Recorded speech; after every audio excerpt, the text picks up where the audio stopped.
অন্যান্য সাপ মানুষকে দেখে দূরে সরে যায়, কিন্তু এই সাপ তার উল্টো তেড়ে এসে বসিয়ে দেয় কামড়, যার এক ছোবলে মৃত্যু প্রায় নিশ্চিত। হিংস্রতা আর আক্রমণের দিক থেকে পৃথিবীতে বিষধর সাপ হিসেবে প্রথম অবস্থানে রয়েছে এই সাপ। অন্য সাপ শিকারের সময় তার শিকারকে কামড় দিয়ে সাথে সাথে খেয়ে ফেলে, কিন্তু এটি কোনো সাধারণ সাপের মতো নয়। সে তার শিকারকে কামড় বসিয়ে ছেড়ে দেয়। প্রচন্ড বিষের যন্ত্রণায় ইঁদুর যখন তার গর্তের দিকে ছুটতে থাকে, তখন এই সাপ তার পিছু পিছু গিয়ে গর্তে ঢুকে সব ইঁদুরকে খেয়ে ফেলে। এমনকি যার কামড়ে মানুষের শরীরের বিষক্রিয়া ছাড়ালেও দ্রুত পচন ধরে আক্রান্ত স্থানে। অল্প সময়ের মধ্যেই তা পুরো শরীরে ছড়িয়ে মারা যান ওই ব্যক্তি। বলছি বিশ্বের দ্বিতীয় সর্ববৃহৎ বিষ দাঁতের অধিকারী বিষধর সাপ রাসেল ভাইপারের কথা। সাম্প্রতিক সময়ের ভয়ঙ্কর এক আতঙ্কের নাম বিষধর এই সাপ। দেশের বিভিন্ন এলাকায় ফসলি জমি এমনকি বাসা বাড়িতেও মিলছে রাসেল ভাইপার সাপ। এই সাপের কামড়ে মৃত্যুর খবরও পাওয়া গেছে অনেক জায়গায়। এর আতঙ্ক এমন ভাবে ছড়িয়েছে যে কৃষকরা জমিতে নামতেই পাচ্ছেন ভয়। গবেষণায় বলা হয়, বাংলাদেশের ৬৪ জেলার মধ্যে ১৭টি জেলাতেই রাসেল ভাইপারের উপস্থিতি রয়েছে।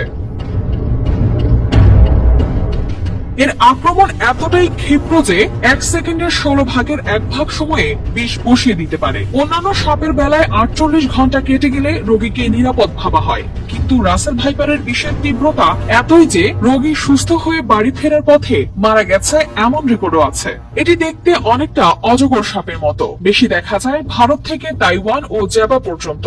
শরীরের রং বাদামি, হলদে বাদামি হওয়ায় সহজেই শুকনো পাতার মাঝে নিজেকে লুকিয়ে রাখতে পারে। এরা সাধারণত ঝোপঝাড়, ঘাসে ভর্তি খোলা মাঠ, শুকনো গাছের গুড়ি, গাছের নিচে গোয়াল ঘরে থাকতে বেশি পছন্দ করে।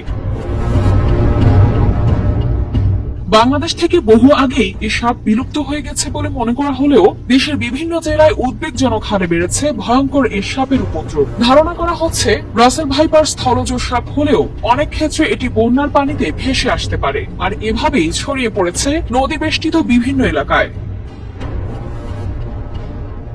এছাড়া ইঁদুর, ব্যাঙ, ছোট পাখি ও টিকটিকি রাসেল ভাইপারের প্রিয় খাবার, তাই খাবারের খোঁজে ফসলি জমিতে বেশি দেখা যায়। তাছাড়া বসত বাড়ির আশেপাশেও ইঁদুর ও টিকটিকির প্রাচুর্যতা বেশি থাকায় খাবারের খোঁজে রাসেল ভাইপার অনেক সময় লোকালয়ে চলে আসে।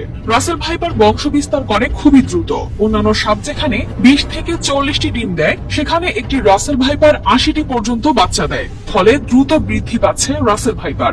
অত্যন্ত বিপজ্জনক এ সাপ সামনে পড়লে আতঙ্কিত না হয়ে সাবধান হতে হবে। এছাড়া এ সাপ দংশন করলে ওঝার কাছে না গিয়ে দ্রুত নিতে হবে চিকিৎসকের পরামর্শ।